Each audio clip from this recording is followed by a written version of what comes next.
नमस्कार, मैं चंद्रशेखर जोशी, देवभूमि टुडे में आपका स्वागत है।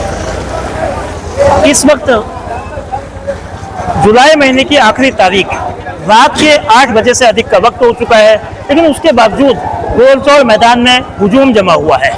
अंधेरा है, स्ट्रीट लाइटों के जरिए उजाला किया गया है और यही अंधेरे और उजाले का खेल राजनीति में भी खूब हुआ। बहुत सारे प्रत्याशी हारे। चुनाव नतीजा आने के बाद चंपावत जिले की जो त्रिस्तरीय पंचायती चुनावों की तस्वीर है वो तकरीबन साफ हो गई है। 15 सदस्यीय जिला पंचायत में भारतीय जनता पार्टी ने 10 सीटों पर अपना कब्जा जमाया है। इन चुनावों के क्या संदेश हैं, क्या सबक है, क्या संकेत हैं, इनको बाद में जानेंगे। उससे पहले 15 सीटों का ब्यौरा है क्या। सबसे पहले सबसे छोटे विकासखंड बालाकोट की बात की जाए। बालाकोट ब्लॉक की जो पहली सीट थी रेघाव की, उस सीट पर निर्विरोध रूप से मनीषा कालाकोटी ने निर्विरोध रूप से वो निर्वाचित हुई थी।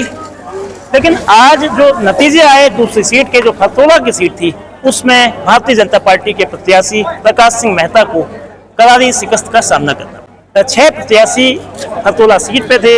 युवा प्रत्याशी योगेश जोशी ने 350 वोटों से अधिक अंतर से उस सीट को जीता है। योगेश जोशी संसाधनों की कमी से जूझने वाले प्रत्याशी थे। उनके पास केवल एक ताकत थी, जनता से संपर्क, जनता के मुद्दों को विभिन्न मंचों पर उठाने की कोशिश। उनके पास कोई ओहदा नहीं था, कोई राजनीतिक पृष्ठभूमि नहीं थी। बावजूद उसके उन्होंने बहुत मजबूती से मुकाबला करते हुए अपने से बेहद ताकतवर लगातार दूसरा चुनाव लड़ रहे प्रकाश सिंह मेहता को पराजित किया। पार्टी विकासखंड में चंपावत के बाद सबसे ज्यादा 4 जिला पंचायत की सीटें हैं।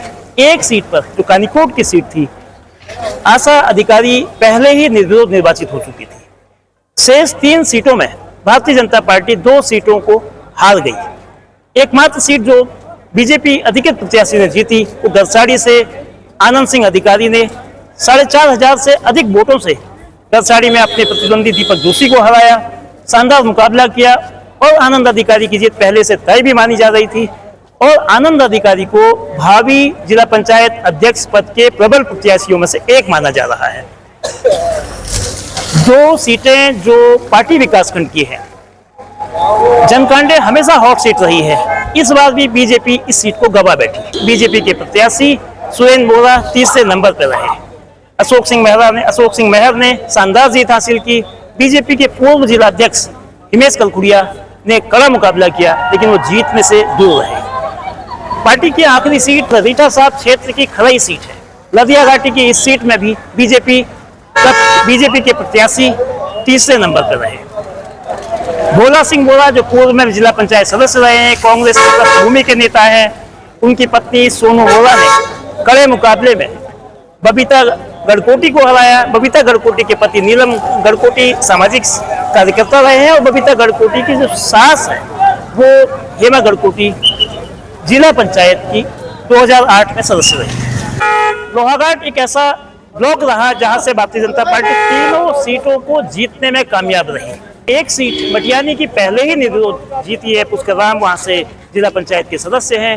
रायकोट कुंवर से शानदार अंतर से अनीता पतोली ने महिला आरक्षित सीट जीती है।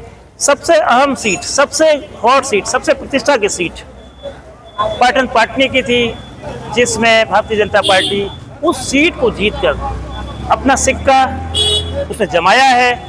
पूरन सिंह फत्याल 2 बार के विधायक हैं। बीजेपी के बड़े नेताओं में उनका शुमार होता है।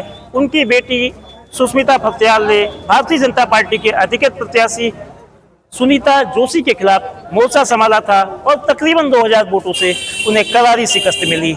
उनकी राजनीति पर इसका क्या असर होगा उसका विश्लेषण बाद में होगा। सबसे बड़ा और सबसे महत्वपूर्ण जो जिला पंचायत का ब्लॉक रहा वो चंपावत रहा। 6 सीटें चंपावत जिला पंचायत सदस्य की सबसे ज्यादा सीट चंपावत ब्लॉक में थी। 6 सीटें, 6 सीटों में किसी भी सीट में निर्विरोध मुकाबला नहीं था, सभी सीटों के लिए मतदान हुआ। 6 सीटों में से 4 सीटें बीजेपी ने जीती है। बनबसा जो भजनपुर के नाम से सीट है, सरस्वती चंद जो ओबीसी आरक्षित सीट है, सरस्वती चंद ने जीत हासिल की। टनकपुर की सीट में जो एससी महिला सीट है, पुष्पा विश्वकर्मा ने शानदार जीत हासिल की। तल्लादेश जो नेपाल से लगा हुआ क्षेत्र है, भंडारबोला के नाम से सीट थी जिला पंचायत की, बहुत ही नाटकीयता लिए हुए सीट थी। 3 प्रत्याशी थे, लेकिन कमल सिंह रावत जो चर्चित नेता के रूप में उभर के सामने आए, जिनका नामांकन निरस्त कर दिया गया था रिटर्निंग ऑफिसर के द्वारा, हाईकोर्ट के आदेश के बाद उनका नामांकन, मतलब उन्हें दोबारा चुनाव लड़ने की इजाजत मिली। चुनाव निशान बढ़ने के बाद उनको चुनाव निशान आवंटित किया गया। लेकिन बहुत ही संघर्षपूर्ण मुकाबले में 19 वोटों से कमल सिंह रावत हारे। बीजेपी अधिकृत प्रत्याशी शैलेश जोशी ने वापसी की और पार्टी संगठन से लेकर युवा चेहरा होने का फायदा शैलेश जोशी को मिला।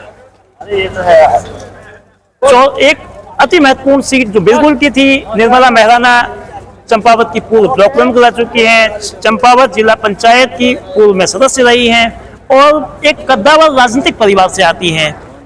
शानदार जीत उन्होंने हासिल की।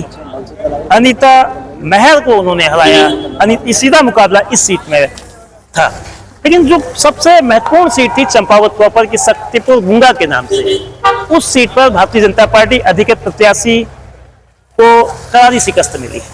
358 वोटों से कृष्णानंद जोशी जो भारतीय जनता पार्टी नगर मंडल के महामंत्री अभी भी हैं, उनको निष्कासित नहीं किया गया है। दुग्ध संघ चंपावत के वो निदेशक हैं। उनकी पत्नी चंपावत दुग्ध संघ की अध्यक्ष हैं पार्वती जोशी। उन्होंने बीजेपी अधिकृत प्रत्याशी मनमोहन सिंह बोहरा को 358 वोटों से हराया। मनमोहन सिंह बोहरा की पत्नी संगीता बोहरा 2019 में इस सीट का जिला पंचायत में प्रतिनिधित्व करती थी। 15 सीटों के जो नतीजे रहे, सभी को सबक, सभी को सीख, सभी के लिए संदेश देते हैं। पास में ही जहां काउंटिंग हो रही है, उससे बमुश्किल 200 मीटर दूर मुख्यमंत्री कैंप कार्यालय है। ये संदेश पूरी सरकार के लिए है, उत्तराखंड की। मुख्यमंत्री पुष्कर सिंह धामी चूंकि इस क्षेत्र के विधायक हैं, उनके लिए भी संदेश साफ है। चंपावत जिले की जब नगर निकाय चुनाव इस साल के शुरू में जनवरी में हुए थे, भारतीय जनता पार्टी ने 4 सीटें नगर निकाय की जीती थी। 3 सीटें चंपावत विधानसभा क्षेत्र में थी, बंदसा, टनकपुर और चंपावत, तीनों जीती थी और लोहाघाट नगर पालिका की सीट भी जीती थी। मगर इस बार 2 सीटें जो हारी हैं, उसके अपने संदेश हैं, उसके अपने सबक हैं। नेताओं का, खासतौर पर सत्तारूढ़ नेताओं के जो स्थानीय स्तर पर नेता हैं, लोगों से डिस्कनेक्ट, लोगों के मुद्दों को संजीदगी गंभीरता से न लेना, सरकार के कामकाज पर इसका कितना असर है, सरकार के कामकाज से कितना प्रभावित चुनाव है, या स्थानीय मुद्दों से है, गांव की राजनीति से है। गांव की सरकार बनाने के लिए ग्रामीण इशूज होते हैं खासतौर पर। लेकिन जिस जगह पे बीजेपी हारी है वो शहर से लगा, मुख्यालय से लगा ग्रामीण क्षेत्र है। शक्तिपुर गुंगा ने आखिर बीजेपी को शक्ति क्यों नहीं दी? ये बीजेपी के अधिकृत प्रत्याशी की हार भारतीय जनता पार्टी को मंथन और आत्ममंथन करने को मजबूर करेगी। 1.5 साल बाद चुनाव है, विधानसभा के 2027 के शुरू में चुनाव होंगे। इन नतीजों से बीजेपी क्या सीख लेती है, सरकार क्या सीख लेती है? कांग्रेस का जहां तक हाल है, कांग्रेस 2022 मई में जो उपचुनाव हुए थे तब से नेपथ्य में है। लोहाघाट में कांग्रेस के विधायक हैं, लेकिन चंपावत में कांग्रेस सड़कों में नहीं, संगठन में नहीं, जनता से टोटली आइसोलेट है। जनता से उसका कोई संपर्क नहीं है, जन मुद्दों पर उसकी कोई आवाज नहीं है। और नतीजे भी चंपावत विकासखंड में कांग्रेस के लिए शून्य रहे। एक सीट जिसमें कांग्रेस ने अपना प्रत्याशी खड़ा किया था वो भजनपुर की सीट थी, लेकिन उस सीट में भी पार्टी को करारी शिकस्त मिली। ये चुनाव लोगों के मुद्दों को न उठाने वाले नेताओं को पराजय की ओर ले गए। ये चुनाव जनता की आवाज बनने, जनता के लिए काम करते हुए दिखने वाले नेताओं को जीत की ओर ले गए। ये चुनाव जन समस्याओं को अपने अपने स्तर से, अपनी अपनी सामर्थ्य से उठाने वाले नेताओं को आगे ले गए।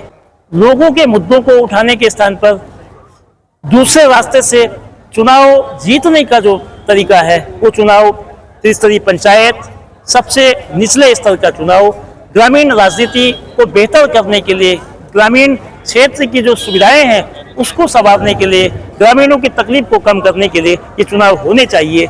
इस दिशा में सोचना चाहिए कि गांव के चुनाव में जो पैसे का प्रवाह है ये विधानसभा चुनाव और लोकसभा चुनाव की याद दिला रहा है। बहरहाल इन चुनावों से सीख, सबक, संदेश और संकेत सब कुछ है। क्या राजनीतिक दल इन जो नतीजे आए हैं जिला पंचायत के खासतौर पर और बीडीसी के ग्राम प्रधानों के, उनसे कुछ सीख लेंगे। जिला पंचायत सदस्यों के चुनाव के नतीजे आए हैं, अब अगला स्टेप अध्यक्षों का होगा। जिला पंचायत अध्यक्ष का चंपावत सहित प्रदेश के कुल जो 12 जिले हैं उनका होगा, ब्लॉक प्रमुखों का होगा। उसमें बार बार हॉर्स ट्रेडिंग के आरोप लगते हैं, अपहरण के आरोप लगते हैं। चंपावत में ऐसी वारदातें जिला पंचायत में होती रही हैं जो ऑन रिकॉर्ड है। राजनीति में पैसे का, हॉर्स ट्रेडिंग का, अपहरण का, दबंगई का और ताकत के दुरुपयोग के जो इस्तेमाल है इसको रोकने की भी कोशिश होनी चाहिए। अगला अध्यक्ष कौन होगा नाम अभी तय नहीं है, लेकिन पार्टी तय है। भारतीय जनता पार्टी का अध्यक्ष बनना तय है।